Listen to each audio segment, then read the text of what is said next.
আমার আগের থেকে একটা কথাই ছিল যে যেই জায়গাতে আমাদের মহামান্য সুপ্রিম কোর্ট অধিকার দিচ্ছে, ওইখানে গ্যাজেটে উল্লেখ করা আছে যে যাদের কাছে ট্রান্স কার্ড থাকবে, রিভার্স কার্ড বা মেল অথবা ফিমেল কার্ড থাকবে, বা যাদের কাছে গ্যাজেট থাকবে ন্যাশনাল বা স্টেট গ্যাজেট, যার যার নিজস্ব নামে ন্যাশনাল বা স্টেট গ্যাজেট বার করা যায়, সেইগুলি থাকবে। এই 3 ডকুমেন্টসের আধারে তার সকল প্রকার আইনি কাগজপত্র চেঞ্জ হবে তার বর্তমান পরিচয়ে। তো এই রকম ব্যবস্থা সব জায়গায় আছে এবং ত্রিপুরা রাজ্যেও এটা সহজভাবে সব ডকুমেন্টসগুলি চেঞ্জও হয়। কিন্তু আমি এটার ব্যতিক্রম দেখলাম এই ত্রিপুরা বোর্ড অফ সেকেন্ডারি এডুকেশনে এসে।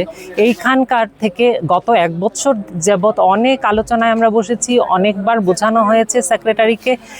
সেক্রেটারি একে একে 3 জন পরিবর্তন হলেন, এখন 3য় সেক্রেটারি। তো সবাইকে একই রকমের বারবার করে বোঝানো, তাও আমরা ভীষণ ধৈর্যের সহিত বোঝালাম যেন ব্যাপারটাকে ওনারা অনুধাবন করতে পারেন এবং সহজভাবে চেঞ্জও করে দেন। কিন্তু ওনারা কোনোভাবেই রাজি নন এবং বারবারই কোনো না কোনো বাহানা দিচ্ছেন, এই হচ্ছে সেই হচ্ছে। এখন ওনারা বাহানা দিচ্ছেন কোনো একজন মানে আবেদনকারী এইখানকার ব্যবহার ভালো না, তিরস্কার পায়, অবহেলা পায়, তো এর থেকে হয়তো উনি কেস দিয়েছেন ত্রিপুরা হাইকোর্টে। তো সেটাই আমাদেরকে বাহানা দিলেন যে এই কেস যখন দেওয়া হয়েছে, এখন যতক্ষণ পর্যন্ত কেসের রায় না আসবে আমরা দ্বিতীয় কোনো স্টেপ দেব না। আমি বললাম কেন, ওই একজন দিয়েছেন, আপনাদের যা যা ডকুমেন্টস দরকার, যা যা সাপোর্টিং ডকুমেন্টস দরকার আমরা তা দেব, তাহলে তো আপনি চেঞ্জ করে দিতে পারবেন।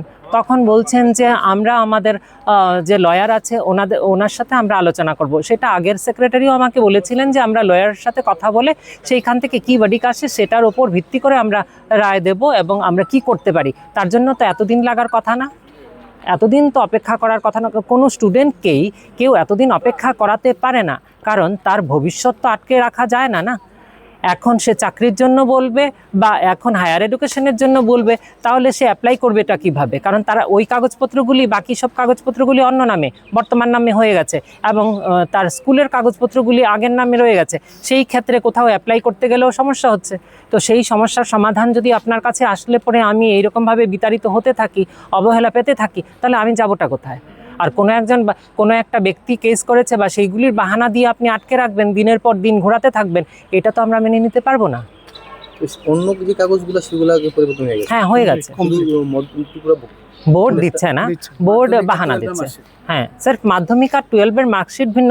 আমি তো বলি যে Tripura university higher education centre, ঠিক আছে, সেখান থেকে যদি দিতে পারে, কলেজ যদি দিতে পারে, আপনি বোর্ড হয়ে, ত্রিপুরা সেকেন্ডারি বোর্ড হয়ে আপনি কেন দেবেন না?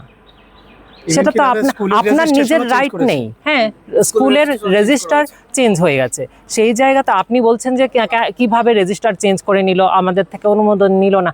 অনুমোদন নেওয়ার তো, আপনার থেকে অনুমোদন নেওয়ার চেয়ে আমি মনে করি সেখানে তো অনুমোদন আছে ডিস্ট্রিক্ট ম্যাজিস্ট্রেটের। ডিস্ট্রিক্ট ম্যাজিস্ট্রেট যেই জায়গাতে দিচ্ছে, যেই জায়গাতে আমাদের সুপ্রিম কোর্ট অধিকার দিচ্ছে, সেই জায়গাতে আপনি একটা বাধক হয়ে থাকতে পারেন না। সেটাই আমার বক্তব্য এবং আমরা চাই এটার যথাযোগ্য ব্যবস্থা হোক। আমাদের সাথে ছাত্র সংগঠন আমাদের সাথ দিচ্ছে, তার জন্য ওদেরকে আমরা অনেক অনেক মানে একদম শ্রদ্ধার সহিত ধন্যবাদ জানাচ্ছি আমাদের পাশে দাঁড়ানোর জন্য। এবং আগামী দিনে মানে আগামী সময়ে আমরা আজকে ভালো একটা কিছু মানে পাবো, সেটাই আশা রাখছি আর কি। চেয়ারম্যান আসুক এবং উনি বলুক ওনার কি বক্তব্য, আমরা শুনবো, তারপরে আমরা এখান থেকে যাব।